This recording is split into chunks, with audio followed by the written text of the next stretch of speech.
Hey, what is up, everyone? How you guys doing? Say hello in the comment section. We'll let everyone sort of file in. I'm eating grapes, grapes and baby carrots.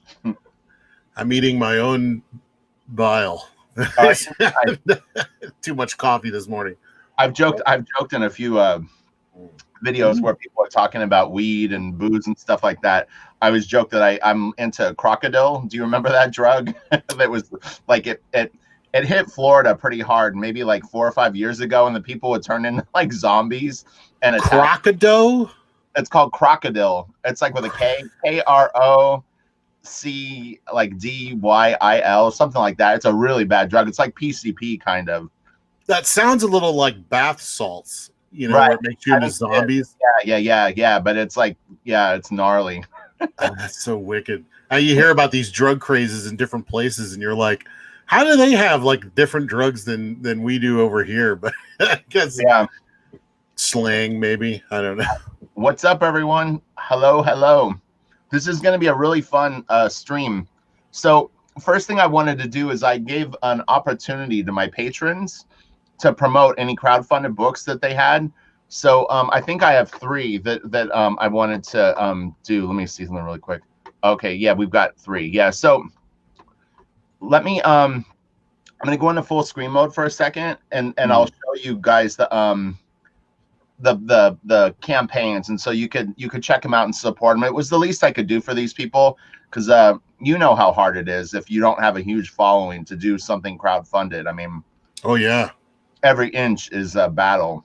You got to get out there and beat the street, meet people, get on shows, exactly. Do your own thing, spotlight art, and be a part of the community, and you'll get out there faster than you can shake a stick at it. So for this I want to just click on share screen, or like if I'm going to go to a web page on Chrome, so click. Well, you go to that share screen, and then there's a Chrome tab, and then you can select the exact page you're looking for. Okay. The application window. Okay, yeah. Okay, so I'm going to grab this, and then let me know if I'm in full screen mode. Am I? Oh yeah. So this is Stephen Thomas. He's got a really, really cool art style. And he has an art book that he did. You can also follow him on Instagram. I think if you just look up Stephen Thomas, but it's a very like kind of, it's almost like lowbrow manga, like blend. His stuff is very, very cool though. It's minimalistic, but has a really cool kind of haunting. Yeah, like it reminds it like has a lowbrow vibe to me. I love the graphic quality of it, especially like that one with the lettering. I get a real kick out of like that with the art with lettering involved in it somehow. It's really nice. It looks like a Criterion DVD case. yeah. Well, I mean, the thing is like what I always find interesting about the difference between someone who's very famous with their art and someone that isn't is if this was a really famous manga artist and this was the same exact piece by someone very well known, the reaction to it would be so much different than it is for someone trying to get their work exposed. You know what I mean? There's like a weird, like it's like you cross the bridge and all of a sudden like everything you do is magical. But until you have that, it doesn't exist for artists. It's a real weird thing. Yeah, art like this is niche, or however you say it. So you have to find. This is why I particularly went into commercial art, because you could find lots of jobs. You can sell art. Niche artists like this, you either have to find like your thing, t-shirts, like if you did t-shirts of this and get people wearing shirts, you start like a thing. You just kind of have to start somewhere, and like honestly, people tend to kind of fall into their niche rather than seek it out. So the most important thing is to just keep doing it, keep promoting your work, keep getting it out there, and your audience will find you. Right. And that's what I've been recommending to everyone that's trying to really like get exposure for their work right now. As I say, like you almost can't promote too much. Sometimes it'll feel that way. And some people are a little more, conservative, and they don't want to show off or feel like they're over promoting. But the next person we're going to look at, Dylan, I can tell. Well, Dylan, and this is Steven. Steven is doing the same thing though. Steven is out there hustling now, and it's like you just have to hustle for a long time, you know, like a year or two. Yeah, and to go with what you were saying just a second ago, I personally hate pushy salesmen, right? But if you see a lot of how the YouTube guys have been doing it, they'll have something else to talk about other than their own stuff. So they're showing up news, they're talking about movies or comics or just anything else to kind of connect with the audience with your similar interests. So yeah, that's a great way to promote, is just being out there and letting people know who you are, and they'll be like, I like this guy, I want to see what he does. Right, exactly. Okay, so this is Dylan Andrews. So Dylan is selling his book through his Patreon. So what you can do is you can actually go to his Patreon, and then there's tiers, and his book is Verses, and he's got a color version and a black and white version of it. And then also Dylan is on Instagram, so definitely check it out. It looks very, very cool. And Dylan's been doing a lot of what would you call it, like the Instagram videos of him like doing pieces like sped up. So he's been producing a lot of new art and then showing it. But it's very, very exciting for these people to have a tangible book and to have the opportunity to sell it to people. And I mean, it looks really, really cool, I mean, oh yeah, look at that. Yeah, I like the inks a lot more. I'm like a huge black and white fan though, but right. Yeah, I actually like his inks a lot. It's not over rendered. He's been doing some really good black and white stuff. He's been doing a lot of like I don't know if they're commissions or what they are, but yeah, like in his videos, and he's got like it's got a very he's doing them digitally, but the brush that he's choosing to use to ink it, I think actually has a real appealing look to it. It's a chunky line, but you can see it's got a variety of like thin, thick. He's really gotten good over the last 2 years that I've seen his work. So then let's get to the third one. So this is Tony McMillan, and this is the last day of his Kickstarter actually. So this is called Serious Creatures, and it's a horror adjacent coming of age comedy. So it's I know this name, Tony McMillan. That sounds very familiar. 200-page graphic novel. That's crazy. So we'll check out a little bit of the art. Wow, that was wow! Holy smokes! Look at that shark. That's like a zombie shark. It's super creepy. Man, that is great. Oh man, this is really, really nice, Tony. This is very, very cool. Love seeing the sequentials. Love it. Yeah, I actually I get a kick out of the what I call crunchy style. Right. Which is like Ashley Wood does the crunchy style. Yeah. Where it's the line is not precious. It's more about like the emotion of it and stuff. I love it. It's interesting because either Dan and I or you and I talked about, I think it was Dan and I were talking about Dark Knight Strikes Again with Frank Miller and Lynn Varley. And it is funny because this piece, it's like it's almost got the color palette that she was using at times, that really airbrushy pink to blue, but I actually think that this works a little bit better. I don't know why. This is very unusual coloring, but I actually think it looks kind of cool. Yeah, you don't want to, I don't think in this stuff you want to get what do you call it, too detailed, like hitting all those crowd figures and stuff. Right. I would just choke it off. I mean, I think that was the smart play. Like that piece right there with all of these. Yeah. This little splash. It reminds me of a little of some of the stuff that, oh man, what's his name? I almost said Tony Salmons. I couldn't remember his name before. Are you thinking of like Jim Mahfood or Paul? Close. He's in that group. I'll have to find out his name. I forget. But yeah, this is fun stuff. Okay, very polished. Yeah, it's very, very cool. Okay, so then let me get back into StreamYard, and I'm going to go to the two-shot for a second. So what we're going to do today is Kelsey and I decided that we're going to try to surprise each other with a book that we think the other will like and probably hasn't seen. Very difficult for, I think, either one of us to come up with an artist that we've never heard of, but you never know. So what I'm going to do is I'm going to flip a coin to see who goes first. We have no idea what each other has picked, so this will be fun. I don't even know if I have a coin. Oh, I do. Hold on. Hey, I just want to say Tony McMillan's in the house. We got Love Pigeon and Dino Policio, Caligula, of course. Oh, and you know what? We need to be good and do what we need to do. We have to plug Blaster Kid. Yeah, of course. We're the worst. We're the worst two promoters for our own stuff ever. Artists are not great promoters. It's something we're learning during the course of all this, which is really fun, actually. Right.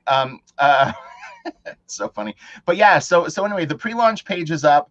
Kelsey and I talked on the phone for a couple of hours yesterday, and we were kind of plotting our schedules and making sure to sync up. I uploaded a video this morning that I actually recorded yesterday and uploaded yesterday, but I was like, I had it unlisted and I wasn't sure if I was going to fire it off because it was a lot of information.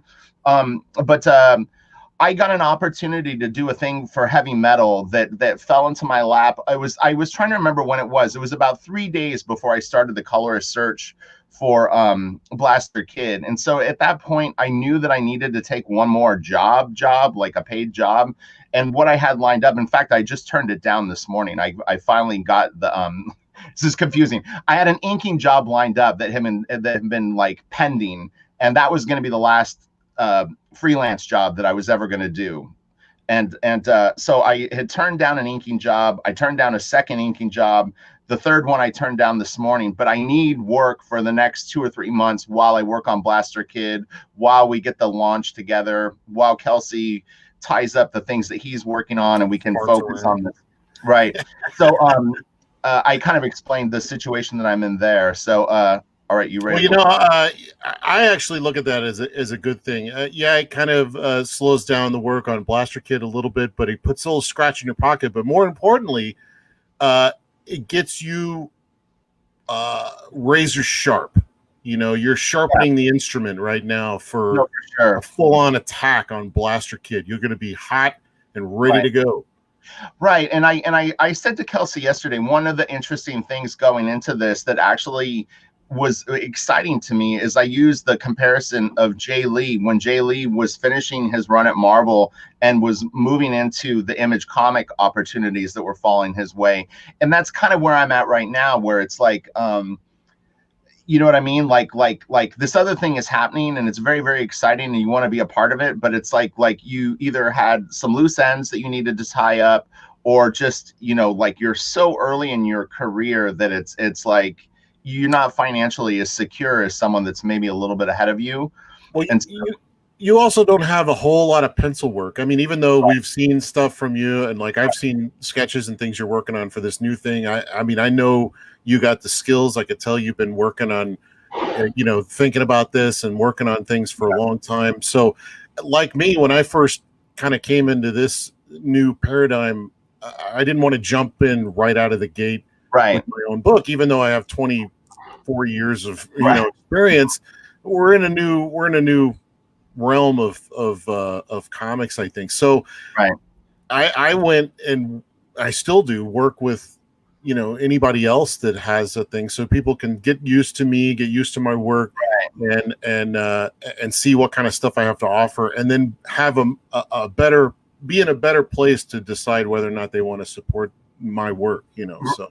Right, exactly. And I did say in the other video, one thing that was really exciting about it is that it's literally going to be, the first issue is 25 pages, I believe, and it's going to be out before Christmas. So people will actually have like a Richard Friend penciled, inked, and fully designed by me. There's literally the thing that I'm working on. There is not one character or one object in it that was ever drawn by anyone else. So it's fully designed by me. And I'm working on Blaster Kid at the same time. But, so it's like they're going to get a sci-fi graphic novel through heavy metal, and then Blaster Kid, like literally kind of coming out, just crisscrossing each other. So I think it'll be really cool for people. And this Weird Al Yankovic biocomic's going to be sweet. Just don't tell me. Spoil it, damn it. Like, what's it called? Eat It. It's called Eat It. Read it. Right. All right. Okay. So I'm gonna flip a coin. We're gonna see who's gonna go first. What do you want? You can call it. What do you want? I'm an ass man. Tails. Okay. It was Tails. So you can choose. Do you want me to go first, or do you want to go first? Oh man. I'll go first. Let's save save the best for last. I'll give you a leg up. Okay. And whoever loses has to take their shirt off. No, oh God, no! Everybody loses then. Right, we all lose. What's up, everyone? Let's say hi to everyone really quick. So hi to everyone in the chat. And okay, so I give you the screen now. Well, yeah, let me. I'll share it, but I'm gonna talk about him a little bit first. This guy is relatively new. He was born in 1986, so he's quite a youngin' for us. Okay. He got his start in doing his own magazine and stuff in Costa Rica. Okay. Before he came to work in America around 2014 with Boom Studios. Okay. So he's really new. Okay. But I've watched him and seen how far he's come in such a short amount of time, and he's really been blowing my mind. So what I want to show today, he's done a lot of work with on Boom with oh man, what is that? Mighty Morphin Power Rangers. I think a lot of people probably know him from that. Wow. Okay. Yeah, I have no idea who we're going for. I know, but I'm gonna show this book he did with Grant Morrison. Called Klaus. Oh, you know what? That actually sounds familiar, but I don't. I know the title, and I maybe have seen the cover, but I don't think I know the art. All right, here you go. Share my screen. Okay, so I just click on. Okay, yeah. Oh, this is gonna be good. So add to stream, and then do I want to go? Like, should I leave it like this? Yeah, just leave it out. I think I can. Okay, so the artist is Dan Mora. Dan Mora. Okay, I do follow him on Instagram. Actually, he's really good, but I don't like I can't picture like a series of Dan Mora images in my mind. But I definitely follow him, and I like the work. I do know that. I know we're trying to show a lot of traditional stuff, and I think this stuff that he does is largely digital. But he comes from a background of painting and real art, and I've looked online, and he does. Pretty much exactly what you're seeing here digitally, he does it for real. So the guy can do it. Okay. But I'm pretty sure that this stuff is digital, which you'll see because we can flip through. So one thing really quick. Someone in the chat. No, I'm not really doing a Weird Al Yankovic comic book. That was actually a joke. Just to be clear, I don't want any confusion with that. It has like the book that I'm doing is actually very, very kick-ass and with a musician that I love, but it is not Weird Al. I would never have taken that. Okay. I would have. That was my job. So you can see right at the beginning, you got like some actual black and white artwork. And it looks traditional, but when you see I like this page, you see, and I'm never a huge fan of like alternative Christmas stories like Santa Claus being a warrior and stuff, but I know that's like a big deal. Wait a second. Hold on. But no Santa Claus, or what is his name? No Panda. Exactly. I can get down with that one because it's funny. Yeah. Well, that top panel is beautiful. Holy shit. So this is one I believe he colored himself. I'm not. Wow. Yeah, he did. He's done all the work himself on this one. He's usually working with other colorists, but this one he's working on his own. And I'm going to skip past a few of these because can you go back one though really quick? Dude, the coloring on that top panel is beautiful. It is really, really nice. I love the way that the snow is reflecting off of the surface of the ground and bouncing up at them, like how the blue on his face. That is really great. Or I guess maybe I love the shadow, the warm light in the back with the shadow. It helps pop them out for sure. But I've never really seen this kind of like weird blue, aqua blue used in this way, but it's where it works. Yeah. But he's really good at monsters and splash pages, and this is where the real money's at for me. Yeah. Man, that is really gorgeous. And I don't know anything about this. I believe it's the story of Santa Claus or Saint Nick and moving in the legends from I don't know, Serbia or something like, I don't know, just different sort of old folklore brought into this. But what I really love about this piece in particular is the gradation that he used in the background with that kind of charcoal gray that fades to like that light almost like a pinky peach color. Like that's really, really cool. Because if like at the upper part of it, there's almost no saturation of color. I mean, there might be a little bit, but it almost goes to like a grayscale. I love when Kevin Nolan does that. He'll do like gray buildings, gray this, and then he'll have this pop of this super saturated blue or something in there. You know? So this guy's really good at action. I don't think I can zoom in on this reader. I'll have to do this a different way next time. But no worries. It is get an overview. I highly recommend picking up some of this guy's work because I think that if he sticks with it, you know, and he has the potential of being a megastar. You know, I agree. This stuff is great. And he's another guy that could do it all. I love this page. I mean, look at the wolf. It's hard to draw wolves or just animals in general. And this guy does like a champ. My camera, I have to sort of scoot like this to look at the bottom panel. The way that the setup is. Yeah, I love this shot down here. So you could doing this digital, especially if you're coloring it. He's probably doing all these layers so that he can quickly grab all the tree layers, and drop out the line art and stuff. But his stuff is very dense, and I can only imagine how, you know, having to color stuff that has like all this detail, you know. But he shows you what to do with it right here. It's just so he knocks out the background in one monotone color. The background in that panel, even though it's very tiny, is very cool, and like it really looks like a neighborhood. That's really nice. See, my like I've always fought with like when do you do backgrounds? And like in that shot, a background is not necessarily you don't necessarily have to have a background in that shot. Wow, but that is a really nice panel. It does place them in the environment and for the rest of the page, which doesn't have a lot of backgrounds. You know what's really cool? What's really cool about this too is so the houses are on the left side of the street, but if you've ever been, you've lived in kind of weird, more rural places. I got a friend that lived up in Puyallup, like in Washington, and like it was weird. It was like he lived on a cul-de-sac that was like right next to a forest. And I mean, you would just go like a block over, and all of a sudden you're in like huge trees. And he kind of did that there, where it's like you got houses on the left side of the street, but if you look at the right side of the street, I mean, it looks like you literally would just go into the woods, like at that point. Well, you know, if you're on the left side of the street, it'd be the right side. So right. So yeah, I'm doing this. Let's go next. More wolves, more interesting color. I mean, this weird green with that peach reddish. I mean, what's weird is like it reminds me of stuff I used to do when I was really figuring color out. Is I just was real bold with putting really loud colors next to each other and using the nature of the color to show your separation. Instead of using value, I used color, temperature, and things like that. And this guy is doing a lot of the similar kind of stuff, but I'd love to see him colored by someone like Dave Stewart, you know, a more traditional. I do love these colors. Look at the tree, how he lit the tree. He's got that really nice orange on it, and then the rim light of that brighter yellow that runs down in the upper panel of that tree. Oh, yeah.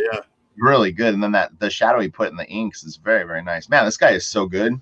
He is good because I know where I'm looking, but everything being dialed up to 11 like this does make it kind of tricky. But sometimes when done well, that's fun because it'll slow you down and force you to really look at what's going on in the panels. And like, look at this creature design. I love this thing with the face. Yeah. It's really great. It looks like a moth and a rabbit. Like, oh man, holy shit, that's crazy.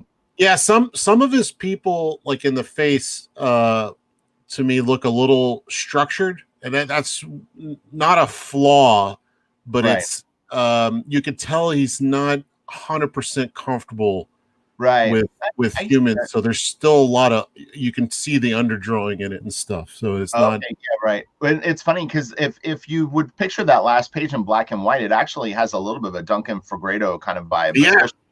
The density of the detail. So he cites his influences, and you can see a lot of this as artists like Bruce Timm, Mike Mignola, Paul Pope, and our boy Frank Frazetta. Okay, yeah. So yeah, and I would even include those guys contemporaries like Kevin Nolan. I mean, and who were you saying? It had a little bit of a Fagredo vibe, but Fagredo. Yeah. But I kind of put all those guys in a similar school, though. So the person that I picked doesn't draw like this, but there's a weird connection, and I've actually seen the name floating through the comment section. But it's weird. It's like they're like 3 steps away from each other. You'll see in a second. When I love the little gnome. Oh, what? The little gnome on the goat. I love his use of backgrounds. And reading his bio, he talks about how he studied architecture. I guess when he was trying to figure out what he wanted to do, his father or his grandfather, it's really unclear, but one of them is a famous sculptor in Costa Rica. Okay. And he tried to go down that path, I think, but realized you couldn't really make any money unless that magic happens or whatever. So he went into commercial illustration and comics specifically, right? Which I'm glad he did, because the guy has great vision. But you can see his skill in architecture and his backgrounds. I mean, this bridge. It's interesting. There's quite a few artists that kind of came out of architecture or that kind of thing. It's cool to see. He's definitely got. You can see he's got interests in design. And then it gets crazy. Look at it. So I don't know. It's Grant Morrison's story. Who knows where it's going? Sure. Wait, what's funny is, oh my God. What's funny is going back to the other stuff. You don't need to go back literally, but what my point was is it didn't actually feel like a Grant Morrison story yet to me, based on the stuff that I would think of with Grant Morrison, where until this show. Right. Yeah. And then it's like, you're like, oh yeah, right. Like everyone's on LSD. So this double pager is is a real just killer piece. I mean, this takes work. I mean, for me, this would take several days. I'd have to think. There's a little bit of a Jerome Opeña vibe to some of this. That's another guy we should go over. He's really interesting. Oh, he's amazing. I see a lot of these guys like a Jerome Opeña, that are coming in and they're bringing a new perspective. And I think if we had a really healthy industry, we'd see these guys doing runs on X-Men and the big titles, and we'd all be freaking out over their stuff, and they'd be megastars. But the way things are now, things are changing. So I see a lot of these guys. I mean, Opeña and those guys came out just a bit before, so they really got to rock it on, some pretty major books. But this guy's been exclusively with Boom since he started. So and he's earned a bigger paycheck than I think a lot of people or a lot of companies are willing to put out. So I'd really, really, really like to see this guy come into the crowdfunding sphere. His book. Does Boom have competitive rates? I thought I had heard something that like Boom pays kind of crappy, but maybe I'm wrong on that. Oh yeah. No, they do. And in fact, they all pay crappy at this point. I mean, I was kind of like high, low tier, like I wasn't the lowest paid, right? And I wasn't the best paid, and I wasn't even the middle paid. I was like high, and I never really questioned it. I was like, it was enough. I didn't really, for what I was doing, I considered it enough. But this guy is putting in his heart and soul. He's probably spending 14 plus hours a day working on pages. So this guy earns the big bucks, and I think he's. I would buy his book in a hot second, no matter what it is. If a company wasn't paying him like a fair rate and he stood up for himself, I mean, he could take this just about anywhere and get work. Also living in Costa Rica, the American dollar might be going farther. So if he gets paid, $150 a page, which is probably on the high end of Boom. God, and inks. Probably. Oof. Probably pencils, but it might be pencils and inks. Man, but he's obviously fast enough. He's got good work ethic, because I've seen him out there quite regularly with new stuff coming out all the time, and so obviously he makes enough to make things work for him. But he could be doing so much better. I mean, But okay, so yeah, we can flip through this. God, man, go back one more. That top panel is great. Forward one or back. This way, yeah. That top panel is awesome. God, man. Trees. It looks like he's doing these trees as separate elements. Exactly. Yeah, so that he can control the fade, because if you drew that all in one go, it would be impossible to go in and separate all this stuff. That was one of the things. I mean, you know how much I want atmosphere for Blaster Kid, and that was literally one of the things that for almost a year I kicked around in my head is how in the world am I going to get the level of depth that I want, like depth of field and like my shots, because it's you know, like the character is a character, the characters deal with as a character, but the environments are a character too. You know what I mean? It's that character against the world. Hey, there's Charlie's London. Hi, nice to see you. Hello. She's got a great book coming out with Charlie Chaplin. Charlie's London, actually. Right. I've seen her on some of the live streams. Hello, Charlie. Nice to meet you. And Oreos GT says, is he doing pencils, inks, and color? Yes, he is doing everything on this particular book. He doesn't do that often, but this is digital line art, though, yeah? I think he's doing all of this digitally. I can't be sure. I know he does it by hand when he wants to, but obviously working with Boom, you got to weigh the time and the expense of materials to your paycheck. So no doubt he's doing this digitally to you know make his bottom line a bit higher, right? Yeah, creepy snowman. I mean, I don't get anything out of this stuff, like other than his amazing art. Right, seeing like a creepy snowman does nothing for me. Like creepy clowns, creepy snowmen, I'm just so what? But like his art is so amazing. Yeah, I'd probably snag it anyway and just look at that, you know. Right. And look, he's doing some painting here, so this looks digital, but that's really cool. So anyway, this book is like probably 60 something pages. If you want to go a few more pages. I'm actually really enjoying this, and I think that it'll be actually a very, very good segue into the other book. And the other book is a little more digital heavy, so it's kind of fun. This to me, even if it is done digitally, feels like a traditional book in a way. So I kind of like it. I want to say that he's doing this in Clip Studio and this not is Dan Mora. Run the comics. It is Dan Mora. Yes. Yeah, Dan Mora is he's probably like there's a few guys that I'm keeping my eye on, you know, that are relatively new, and this is one of the big ones because I mean it's funny because like I watched the Yellow Flash and he's a big Mighty Morphin Power Rangers fan, and he talks a lot about the comics, and he was showing some art and I was like, man, that looks good. I've never looked at a Power Rangers comic. Right. And then I found Dan Mora just separately, and then I realized that they were the same guy and I was like, holy smokes. So now I got to go find all those Mighty Morphin Power Rangers comics. Yeah, that's really trippy. I'm going to have to check that out. I can't even really picture it. So it'll be interesting. Does he use heavy lighting on it, or is it like all very dynamic? It's just like he's got a book out right now that I didn't want to show because it's got a colorist. No, I said penis.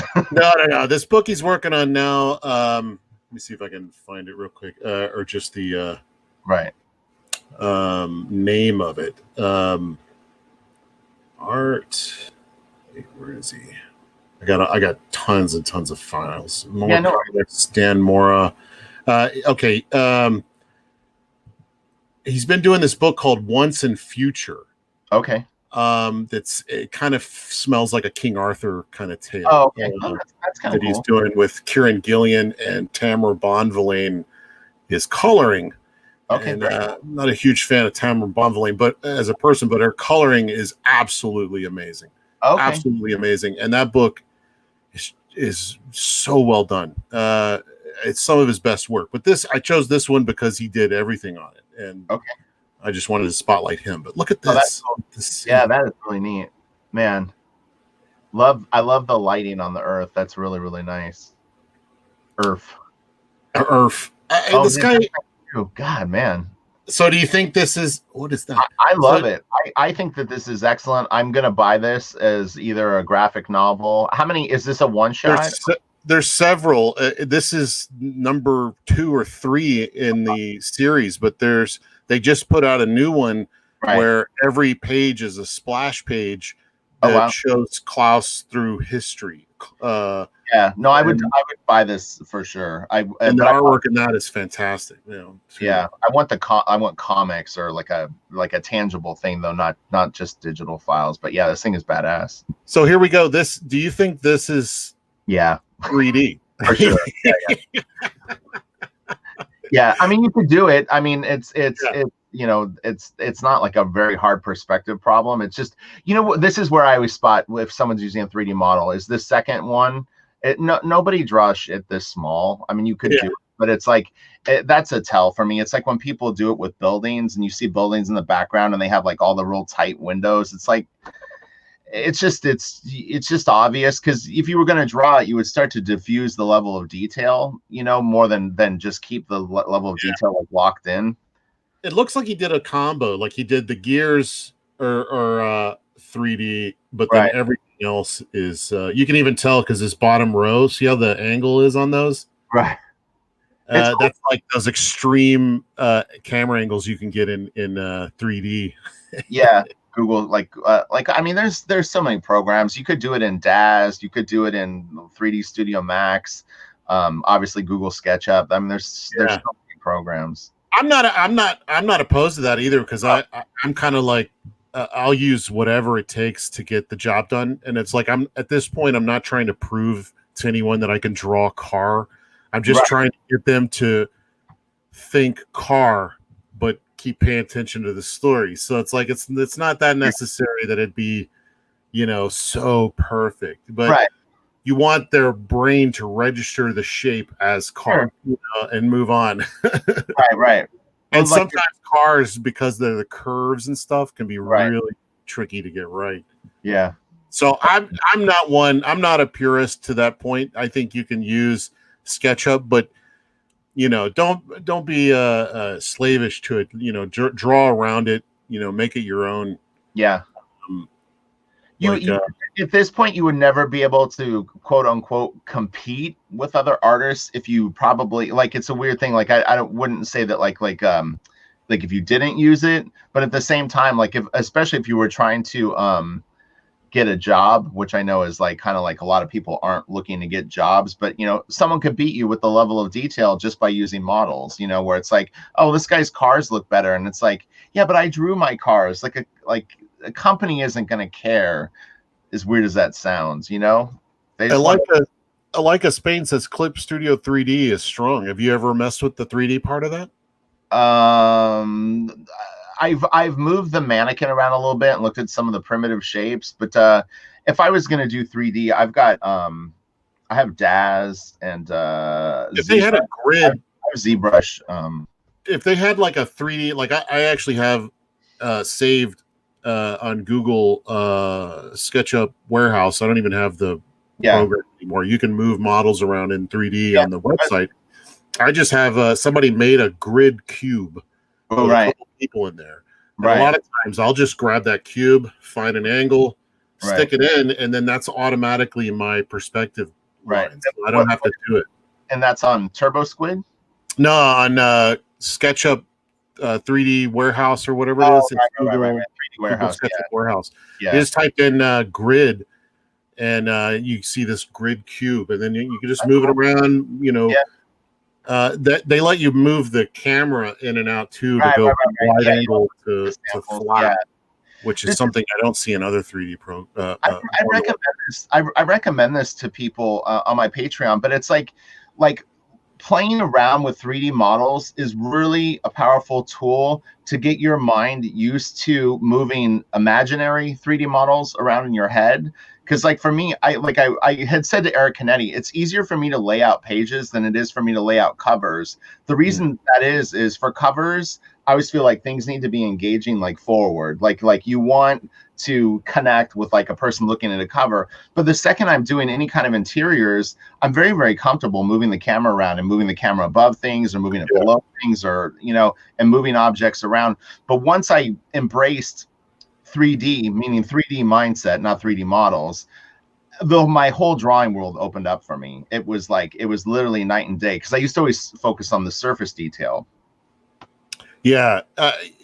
Another thing you could do without going the 3D route is, I'm always watching TV or having something playing while I'm working. Right. And sometimes I'll see a shot, and sometimes the hardest shots are like the most mundane shots. How can you make, a couple people in a room interesting? Well, sometimes you'll see a shot that's mundane but interesting. It's got a good angle on it. You can just grab a screenshot of that, right, put that in there, and then quickly rough in your figure and environment using the angle that they've established. Right, so right. It's not like you're tracing, using that. You're basically just using it as a framework to draw over and quickly establish your camera angles and whatnot. Right. So yeah, we're hitting the halfway mark. Do you want to switch over? Yeah, sure. Okay. So let me quickly shoot through the rest of these. Oh man.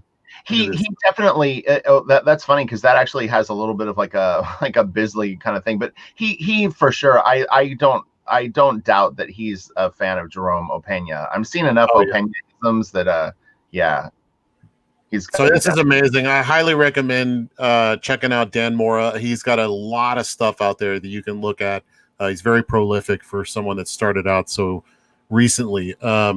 And I think he's going to be up to some great things in the future. So that was really good. So my choice is, it's an artist that you're going to definitely know, but I'm hoping it's a book that you haven't seen. Okay. I went through quite a few different artists, and I was going to go way off the grid and maybe grab something like European or whatever. And I ended up picking Carlos Maglia, but it's a Maglia book that I'm thinking you might not have seen, maybe. I don't know. I love me some Maglia. I've seen a lot of it. R.I.P. Isn't he gone? He's departed us, right? Who did? Maglia, and he's not around anymore. Yeah, he passed away maybe 4 years ago. So a month or two back, I did a Maglia video, and I had the hardcover. I had both of the hardcover books over there, and I thought that I was grabbing the book that I'm going to show today, but I ended up grabbing a Tarzan book that he had done, and so I was like, shit, this isn't what I was thinking of. So this is the one that I was thinking Superman. Yeah. So you know this book? Oh, is this what it is? The Tarzan Superman? No, it's a Superman Infinity. It's called. Oh, have you seen this? It's crazy. It's so detailed, and he draws so small in it, but it's it's like a cartoon come to life in like a comic book. It's crazy. It's really good. So I went through and I kind of cherry picked pages, because it's like a 90-page book. So I have kind of the best of in here. So let me go. So now I want to go into share. Yeah, while you're looking for that, Michael Hingard says, just a little tribute shout out for Eddie Van Halen. Rest in peace, Eddie. Yeah. Thought it was mentioning, as I know both me and Rich are fans. I bet that there are others here too. Of course there is. Kelsey was the one that told me first about it. I literally just finished shooting that the Keith Giffen video, and I had uploaded, and I went to Patreon, and I was getting ready to sit down and draw, and like literally like my phone just started to explode with text of everybody telling me. But it's pretty shocking. I was only 64 or something like that. I mean, they say 65, but yeah. That's kind of my ideal checkout time, in my mid to late 60s, I think. That'll be fine, Longer than that, man. Come on. I figure 30 years of sitting on my butt doing nothing, and then 30 years of being active participant in society. Right. That'll be great. That's enough. I always think of Al Hirschfeld, because Al Hirschfeld lived to be pretty old, like in his late 80s or maybe early 90s, and he could actually draw quite good up until the end overall. So there's hope. Yeah. So okay, so let me I know, hail Eddie Van Halen for sure. I don't want to get stale though. I want to like live fast, leave a great looking corpse. Right. Like just incinerate at the desk. I can achieve one of those at least. I don't know about the great looking corpse part. Okay, so now I want to go to I guess share screen, and then select the program. Okay, so I click stop sharing for your screen first, or no? Yeah, you can. Okay, yeah, you probably have to, I guess. So stop sharing. Okay, and then share screen, and then share, and then I need to go to app window. And then Photoshop is always buggy. I have to like open it in a small window so that it's open, but not, and there it is. Okay. All right. So I'm going to go into full screen mode. I won't be able to see the chat. So you keep an eye on the chat, and then let's look at some. You've had a few super chats too. We should read before we wrap up. Yeah. Read them right now before we start this. Oh, I don't they've already gone by. You'll have to go to the super chat section of your YouTube. Okay, can you show like yeah, we'll do that right at the end and make sure we get everybody's chat right. Okay, so this is the book. It's called Superman Infinite City. It's by Mike Kennedy, Carlos Maglia, and it was published, I think, in around 2004. So I first saw Maglia's stuff on a book called Cyber 6, and it was Tom Ranney, who is a really, really good penciler and a great guy. Yeah. He was an artist at Wildstorm. So myself, J. Scott Campbell, Adam Hughes, and Tom Ranney shared a private office. And Tom had all these cool books and stuff. Tom went to the Kubert School, and I'm nearly sure he did. And he had all these like floppy folder books. And one day I was looking through them, and I saw this black and white art of Carlos Maglia. And I was like, I don't know what this is, but this is some seriously cool shit I've never seen. Was it this book? It was Cyber 6. Oh, okay. He had black and white photocopies of Cyber 6, which I think you can get in the States now. It used to be pretty hard to find. But man, Maglia can draw his ass off. You will see, I would be curious for you to help me reverse engineer this stuff. I'm nearly sure that he was using 3D in some of this stuff, but it's very, very badass. So let's get into the book itself. Yeah, he did a few of these. I don't think I actually saw this one. So we're gonna go out of order, but let's see. Yeah, you hit it. I don't think I actually saw this one, but I didn't. He did a bunch of these graphic novels towards the end. So right, this is so good. But I'm telling you, he draws so freaking small in this book. There's like these bugs and stuff like that. You'll see like just page after page of these little tiny figures that are almost too small, I think. In the graphic novel, it's like very difficult for me to sometimes be able to actually see. Well, especially a comic, that's like I love European comics, and Maglia is definitely in that vein because he was doing large format books. I think even before America coming over here, but yeah, it's a different game when you're doing a regular size comic. Is this an oversized book? No, it's a hardcover. It's about 90 to 100 pages, but no, it's the size of a comic book in terms of the actual scale of it. Yeah. See, this is why like the animation style can get a little tricky because the use of black in comics is actually really important to help separate. But do you see how like everything is tiny? Mm-hmm. And that was my biggest complaint about this book was just I was like, man, I want to see this shit bigger. He would and you'll just see page after page of these figures that literally like on the actual comic are like a ½ inch to a quarter of an inch in size. It's just crazy. Is he coloring this himself? I think he is. Yeah, he did all the art. I know he's had a ton of assistants that have gone on to draw books. And they tend to draw in a very similar way. And I think Humberto Ramos might have been a student of his way early on. When Ramos's name was popping up in the chat, it was funny because he did, I think, a variant cover for the book that you showed. And so people were talking about it, Humberto, and I was like, that's a funny connection because Humberto kind of brought Carlos to Wildstorm because he did a book called Monster World for Wildstorm.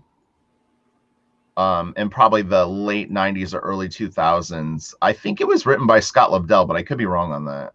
I love these guys. It's a lot like Rizzo. Rizzo has like a bunch of assistants and students that have gone on to doing great things. Really? He's like the Argentinian version of Maglia. I didn't know that Rizzo used assistants. Yeah, man, what are their names? I forget all of them, but yeah, there's a bunch. No doubt you've heard, but yeah, it's nice to see these guys really usher in new talent, But they all kind of draw in a similar vein, of course, until they kind of get their own legs under them. This is amazing. Look at I know. that. Look how tiny that Superman figure is right here. Like in the comic book, it's like this, and you're like it's like I want to see his face. Like, let me see his face. This is during this time period. Maglia, of course, is around long before Joe Mad, but Maglia and Ramos and all these guys kind of became famous, or at least in comic book circles, at the same time as Joe Mad. This cartoony kind of style was really permeating everything. But Joe Mad has a way of filling the page with giant characters, so you can't. There is no like I can't tell what's going on because it's so tiny. Right. Yeah, no, Joe beefs it up. A little bit of this reminds me of Sean Gallo, like Cheeks art. Yeah, a little bit. Yeah, I think Cheeks. I'm trying to remember the timeline. I was doing the animation stuff just slightly before he was, but we were both jumping on because of guys like Kari Andrews and other guys who were doing it a little before. And I think even Maglia might have been playing around with this style. I'm not sure. What was Kari doing back then? I'm trying to remember what was the first thing that I saw of Kari. I remember the thing that that was Rob Haynes. Rob Haynes was also, he was one of the main guys that was doing that animation, this clean line animation stuff. Right. And but Kari, I think the first time I saw him do that style was this Shield comic, I guess. I'm real iffy on some of that. That is killer. Look at this. The effects, man. I know. He's pulling them right out of like Don Bluth movies. You could just see it. Yeah. I thought you would get a kick out of this. It's funny because this looks like Dr. Robotnik from Sonic. It does. But yeah, it's a really, really fun book. I was trying to come up with something that I thought would be one cleaner style, a little bit different than what we'd been looking at, and then really vibrant colors. And I thought that this kind of fit the bill. Mm-hmm. I think he probably drew this super fast and then spent weeks coloring. Right. Because it looks like painted. I mean, the background, he's doing straight up animation, painted backgrounds and cell shaded figures. So you'll see on some of the early pages as we move further through this, because we're kind of going backwards. There was a point where Humberto Ramos would do wash pages or wash panels, and you'll see Maglia doing that in some of the early stuff where it looks much more traditional, and almost like the flashback sequences are done in like a different medium. What do you think about this thing about bringing in animation where the painted backgrounds and the cell shading? Do you think that's good for comics, or Well, I've always I appreciate all artistic approaches for their own things, but I've always felt like kind of what you said, that like digitally painted comic books can feel a bit soft. Like there's no like it doesn't feel like there's a foundation for the art. It's a weird thing because like I think even a page like this, if you really look at this panel, it just doesn't have the presence that if that would have been inked traditionally and then even colored the same way over hard lines. I mean, these rocks just have no form, Yes, it's weird because I tend to look at the painted background and then I have to search for the figures. Like it might be like different. Somehow I keep going to that texture on that rock. Right. Well, no, I mean, I think it looks very, very nice, but yeah, I mean, it's like this almost is like wallpaper, even though it's harder lines. But it's just one of those things. I think that it is a little strange that he didn't render those pipes. It looks. Yeah, no, it is. It's like completely out of character for the whole scene.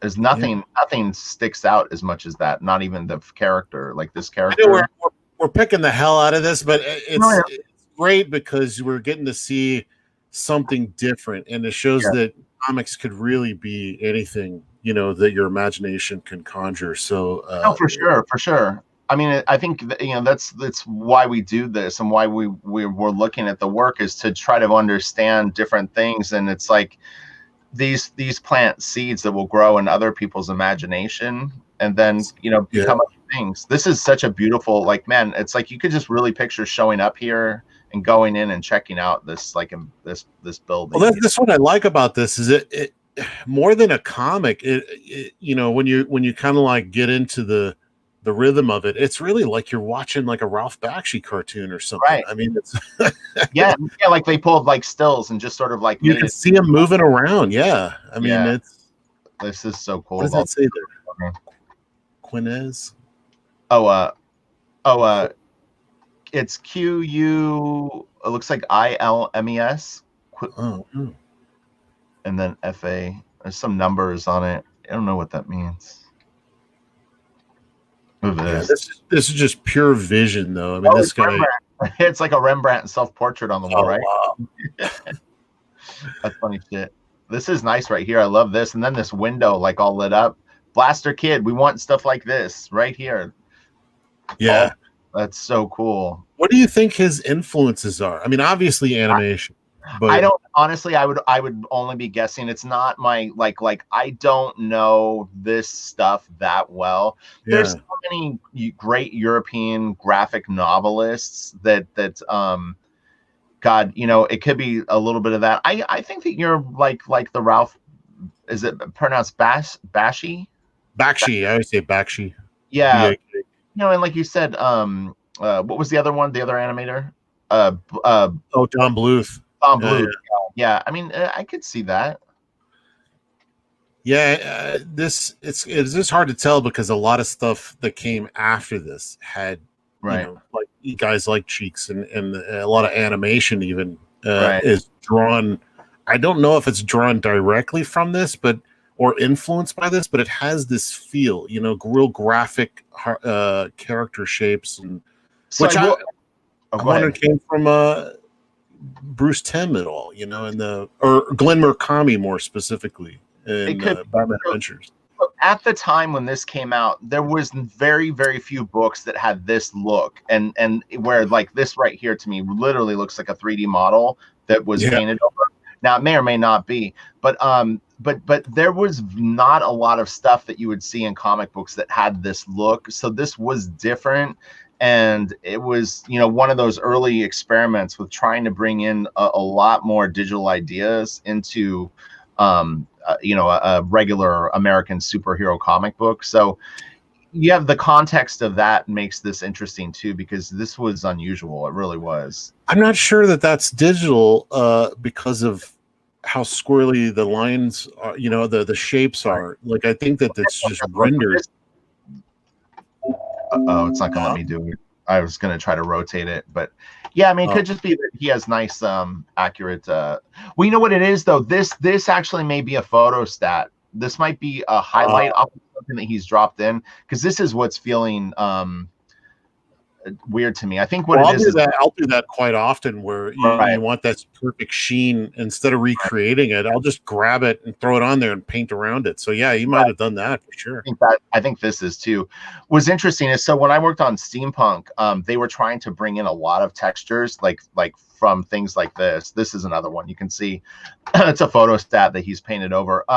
But it would lay so flat on the form because they weren't using transform or like liquefy to like wrap it, and there wasn't any foreshortening. Because the thing was, you know, when you lay a texture like this on an object, there's still foreshortening that's involved in all little dimples, and it's like, if there's no foreshortening as this thing wraps over the edge, it looks weird. It doesn't. Dots like if those were like what do you call it, like goosebumps, you know, they've got to get closer together, they've got to get smaller, they've got to go over the form. I see what you're saying about that why it looks like a 3D model, because that texture wrap is following the shape like really well. This is a cute page though. Like, this is nice. Yeah, this is great. Yeah, I always love Maglia stuff. Oh yeah, I thought you would like this page. When I saw this, it made me think of you. Oh wow, look at that! The trees.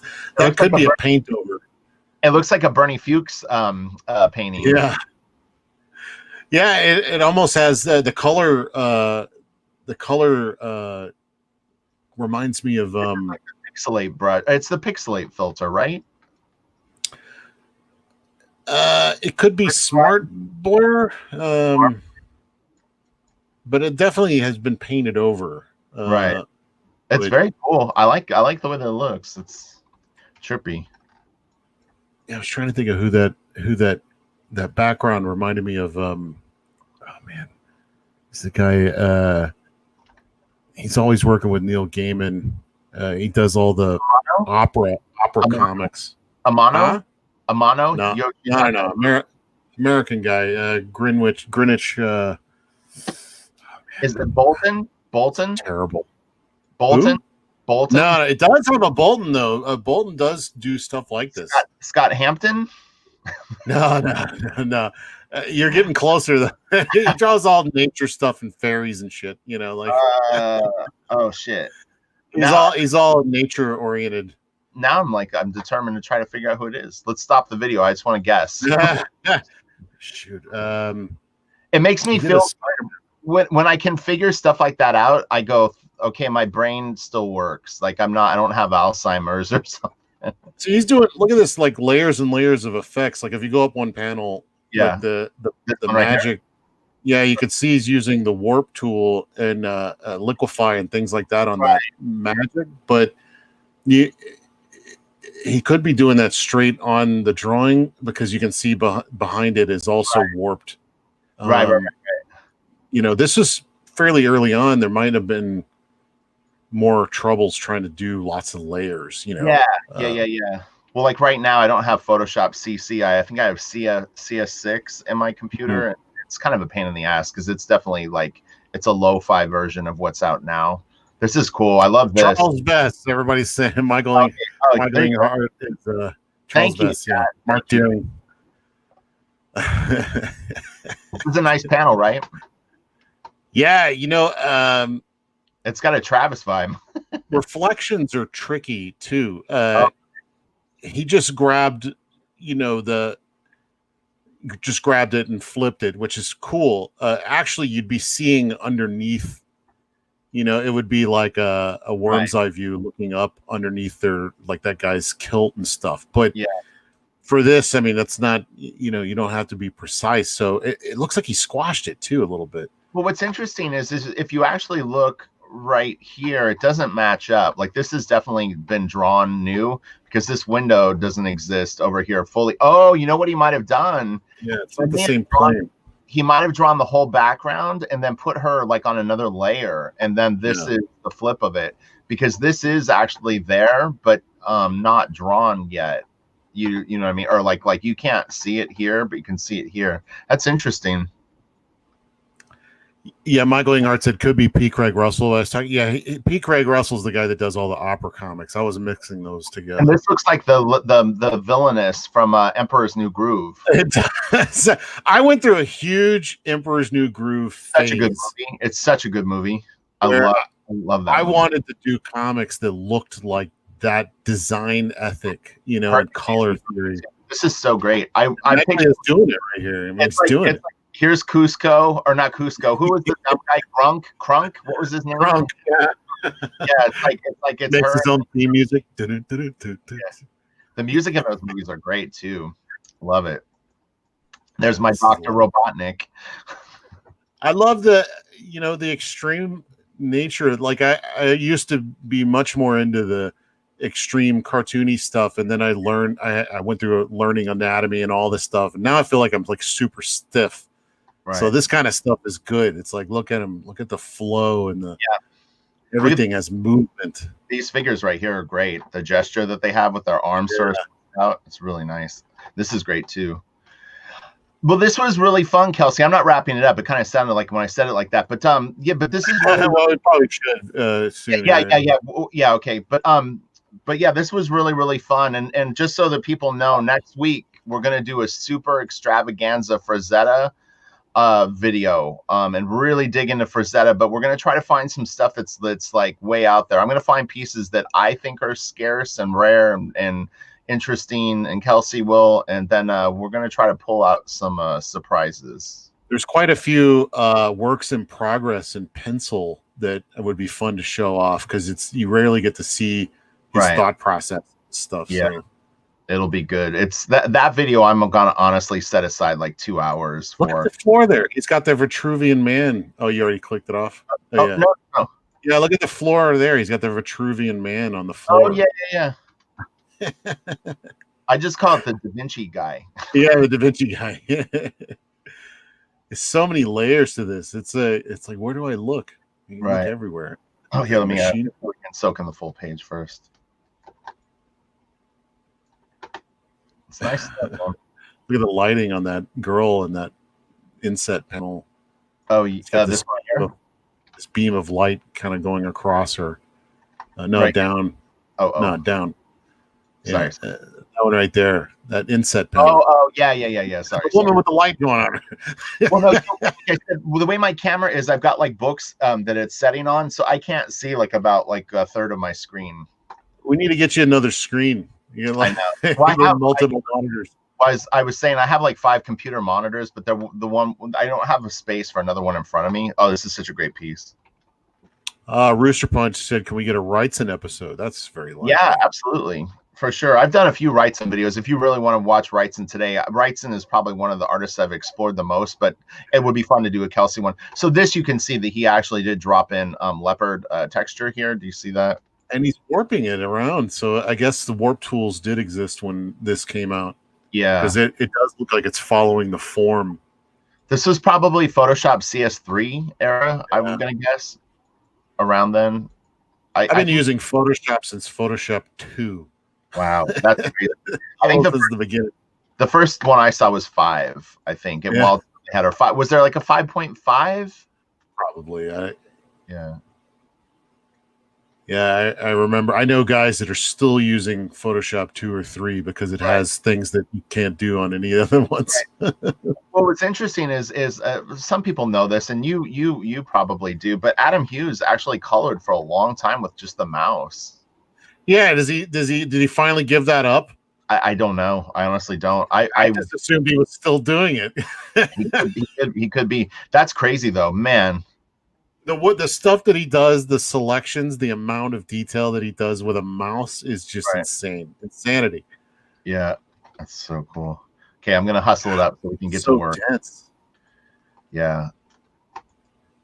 I can imagine a kid looking at this and just being like, "Oh my god," you know, like we're actually down to the last few pieces. So in these pieces, you'll start to see the wash start to pop up in the next page or two. Like it's kind of going. Yeah, but this I'm not 100% sure if it has it or not. This could actually have been hand painted and then digital over it. Looks like it, but I like the look of it a lot. Yeah, you'll see as we get to. I would have much rather the book look like that. Yeah, well, I mean, that was the thing, is they were experimenting. You can definitely see it in Ramos's work where Umberto was doing that, where he would do those wash headshots and stuff like that. He's still kind of doing it. Well, he'll out of nowhere there'll be a splash page that's all like penciled and ink washed and stuff, and colored over. Like the Travis Exman Wildcat stuff really kind of brings that for people, put it in everyone's psyche. This is cool. This takes a tremendous amount of like thought. All this design, everything in this is designed except for Superman. Like he's the only thing that's like known. Such a great, like, this looks like something right out of like a really good video game, like Jack and Daxter or something like that, man. Ryan Wynn says Jay Gonzo still colors with a mouse. Who's Jay Gonzo? Do you know? I don't know the name. I don't. Yeah, that's pretty crazy. Oh wait, Sean Ellery colored with a mouse too. Sean Ellery. That's crazy. Yeah, it's nuts. I like this over here. This looks cool. This actually looks like right out of Court of Owls. If you Capullo did a shot that was very similar to this. It's funny. Capullo is an actual a closet Maglia clone. Not referring to Greg. Greg can obviously draw his ass off, but it is really interesting. When you look at a book like this and you catch a swipe like from someone that you go, wow, that's really weird, but the coincidence is too close to be a coincidence. Like, it's funny how that'll happen. What's funny is they're probably swiping a lot, but you're just like, that's the one thing you notice. Because I swipe a lot, and I actually challenge people, if you can spot the swipe, I'll give you a reward or something. Right. This is so cool. God, this is so detailed. He had to have done most of that just once, and then he redid the face. moving around. Yeah, he was definitely vibing on a lot. See, now this looks a little like still drawn. It looks like it's got the wash on there, like you're talking about. Yeah. You can see it. You know what? And these are earlier pages in the book. He may have initially started trying to do it this way and realized that it was too time consuming, and then went just like full digital. I've seen that happen more than once, where you go, I can't do the whole book this way. It could be like some of those Hong Kong, like some of those Hong Kong artists, where they'll paint panels to accentuate certain moments. You know, what do you think of that? Do you like that look when it's a black and white book that has like color splash pages? I don't know. Like when you look at the Hong Kong stuff, you see that they'll do real simplified color, and then they'll have like really. And I'm always like drawn to the fully painted ones, and I'm like, oh man, if the whole book looked like this, you know. So I don't know. Yeah, it's interesting. Look at this, man! What a nice page, Jesus. But Jesus, this is just straight. This should be an animated film. I mean, this is why I don't understand about movie executives, where they're like, you know, having a hard time coming up with ideas for movies, and then they keep doing the same origin stories over and over. And like, God, there's mountains of cool stuff out there you could be doing. This is such a nice page. Holy shit, man, that is good. It's like, this is so funny. So she's like yelling for someone, and then he like comes busting through like the window or whatever. And then this is just it's so badass. And then look at this panel right here, like this shot of this guy floating outside the building with this killer lighting on it. Oh my God, so freaking epic. And then this is nice too, with the nice shadow over Superman's face. But yeah, this dude is a stud. He was a stud muffin. Yeah, look at the water. I'm a huge animation effects nut, so like I love when you see guys that can design good stuff like water splashes or energy, and man, this is so good. Oh my God, look at this. And it's almost some Beasley in there. It does have a Don Bluth color vibe though, right? Yeah, a little bit. This right here, like he went super realistic all of a sudden. It was like he channeled his inner like Boris or something. Like, oh man, he's got lens flare. Ugh. Are you anti-lens flare? It depends. Yeah, I don't like their stock lens flare. Okay, so you create your own lens flares. Yeah, you can just go online and type in lens flare in Google and get a ton of like just clean lens flares that you can like throw in and alter. Right. This is really nice. Nice spread. Use it sparingly. Right. Yeah, it's like a seasoning. I want to use I want to use that lighting. I've mentioned it now in 2 videos. The lighting that the campfire with that weird like the streak of light that went across it. Yeah.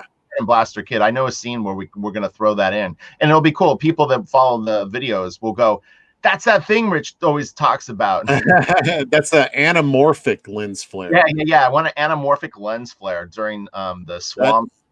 That also makes the, you know how they have what those circles when a camera's out of focus is called a bokeh. Okay. And an anamorphic lens, it squashes the image so that you can put a wider image on a smaller frame. It saves money. So what it does is it's when they stretch it out to the full screen, those bokeh circles become ovals, and the streak of line goes all the way across. So it's a lens artifact. So there's a few very, very interesting and I think quite beautiful things that he did in this piece. Is he has that really, really just killer, I don't even know, would this be considered like afternoon light where the sun is just cranking where it's 4 or 5 o'clock, and man, it is just lighting stuff up so hot. And then it's coming in sideways, but you can see how it's being cut off by the windows. Right. And I like the blurs that he actually used on some of these backgrounds. So it gets a little too much right here, but it's man, look at this right here. Yeah, he used the same background and then he just blurred it. You can literally almost picture where the sun is in the sky and how low it is, and it's just like, man, it's so good. You rarely see coloring like that in comic books, I think. that I see. Nobody's doing shit like that. Until Blaster Kid. Right. Well, and this. We're stealing all the good ideas and we're putting them in our books. But I would credit the artists. This is really cool too. Okay, so we're nearly at the end. We'll wrap it up because I do got to get to work, and I know you do too. Yeah, I got another live stream with Mr. Peter Cimetti today. Oh, you are 3 o'clock on your channel. So were you originally going to do it last week, right? Yeah, I was sick last week. I didn't all weekend. It was a real bummer. I missed Jack show. Missed Peter Cimetti. I also have an interview with Mike Barron, which I'm going to do on Friday. Okay. So you're catching up with all those. This is nice. Yeah, this is really great. I like the coloring on this one. It's so Don Bluth. It really is. We should honestly, we should go to your super chats. Really, we should catch up with what everybody was saying. Okay, let me just show you the beginning pages really quick, and we'll wrap this up. Although you can see the wash in this. You see that's painted. I love that. I want more of that. Now I want to watch a Don Bluth cartoon today while I work. Okay, let me shut. My favorite are from the video games, Space Ace and Dragon's Lair. All right. The rest are like kid fairy tale crap. This book is called Infinite City for people. So this is what I was talking about. But this is the stuff that looks very Ramos to me, and you can kind of feel that painterly thing that I was talking about. You see this weird this with like the gray paper kind of effect. So weird seeing these hard angled shapes but painted. It's really nice. Yeah. It's like got the design but also this organic quality to it. What's Superman's dad's name? Jor-El? Yeah, Jor-El. Yeah, that's a nice Jor-El. Yeah. I don't think I've ever said that sentence before. That's a nice Jor-El. It's almost complicated to wrap your mouth around. Yeah, this is great. I like the inset. Okay, this is just kind of a pager. Okay, so let me get into. Very nice. So I go back to StreamYard, and then I'll go to shot. Yeah, there you go. Stop sharing that. So I need to go into go on YouTube, and I can find the super chats. Yeah, if you go to YouTube and then go to your YouTube Studio, I think. Right. I always have to remember where the hell this is at. Hide chat. Well, I can go up the chat. So let's see. I'm just going to scroll up it and see if I catch it. Did you find it? No, it didn't go far enough. So I've got top chat. I have live chat. Where are you? I'm on YouTube right now. Like I have like another screen open. I'm on YouTube. If you go to your monetization tab in your dash, where you got dashboard videos playlist, there's monetization, and at the top you got overview and supers. Okay, let me look. Click on supers, you'll see super chat stickers activity, and you can click all and go to the beginning of the chat. Supers. All right, I see it. See more butts. So it says see purchase super chats and super stickers. Moderate super chats. You click on that tab and you'll see the super chats. Okay, you can see all your super chats here. Okay, yeah, here we go. Yeah, it's to click all or whatever. Sorry, it's a little bit of Kaka. So that was from Love Pigeon. We've got Charlie's London said CG UK in the house to show Kelsey some love, and me, Charlie. Don't forget me. Lovable Rich. We've got Alex Ochoa. Keep killing it, guys. We're pumped for Blaster Kid. Thank you. Alex, it's coming soon. I'm going to be sending Kelsey art next week, and so people will start seeing more new art very, very soon. Like I said, I had to take one more job, and I didn't want to take an inking job. So when this penciling opportunity came, and I knew that it would cover a few months' salary, I had to do it. Sheldon, thank you very much. This is awesome. I wasn't aware of Frank Tran. Oh, okay, so that's from before. Hunter was, thanks guys. He was asking about coloring. Let me see. So I think that was it for super chats today. Is we had Alex, Charlie's, and Love Pigeon. So thank you guys very, very much. And hopefully that was fun. I think the replay will get a lot of views, and I will promote the artists involved. So Dan Mora and Carlos Maglia both will be in the new title. And Both please, fantastic. Yeah. and then please do go check out the Blaster Kid pre-launch page. It's in the description below. I'm assuming most of the people that are here right now have probably signed up for it, but I am going to work on a special perk for everyone that pre-signs up, and the number is actually getting quite respectable in terms of how many people are signed up for the. I guess would that be considered an email list? Yeah, I think so. We're creeping up on 400 people. That's nice. Yeah, I think that's pretty respectable. So all right, I seriously, I can't thank everyone enough for this. This is all about having fun and just enjoying comics and art, and I love doing it. Kelsey, thank you. Yeah, man, thank you. This is always fun. I get a kick talking about comic guys and gals, just artists in general. Comic book people are just my favorite. They're weird and quirky and awesome, and I love them. Yeah, well, and like for you, when you're working today and you're drawing or you relax at the end of the day, you're going to be replaying a lot of these images in your head, right? Like that we looked at today. Probably, yeah. I think that there's so much good that you can take away from having a video like this. It's like, man, it's such a great education. You got one more from John Washam, $5. Hiya, Rich. Great to see you this live stream. Yeah, no problem. Thank you so much for coming by, and we're going to do it next week. And Kelsey is going to have Peter Samedi on your channel tonight. Yes. Okay, that'll be very cool. I will watch it. I'm having so much fun watching people stream now.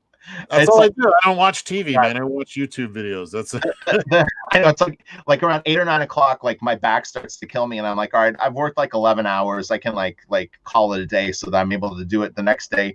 And yeah, I'll grab like a sparkling water, kick my feet up on the desk, and just watch like someone stream and just laugh and have so much fun. It's good times, man. Great time to be in comics, I think. The chats are hysterical too.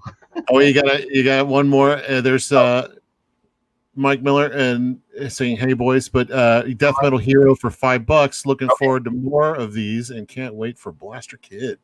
Thank you guys very, very much. I'm telling you, the Frazetta video next week or live stream it's going to be insane, and I'm going to try to make it extra insane. So we'll see. All right. Okay, I'll talk to you guys later. Kelsey, do you want to talk in the room for a second afterwards? Are you good? Sure, I don't care. Okay, all right. Well, I'm going to end the broadcast. Thank you guys all, and have a great afternoon. All right, bye. Later, gang.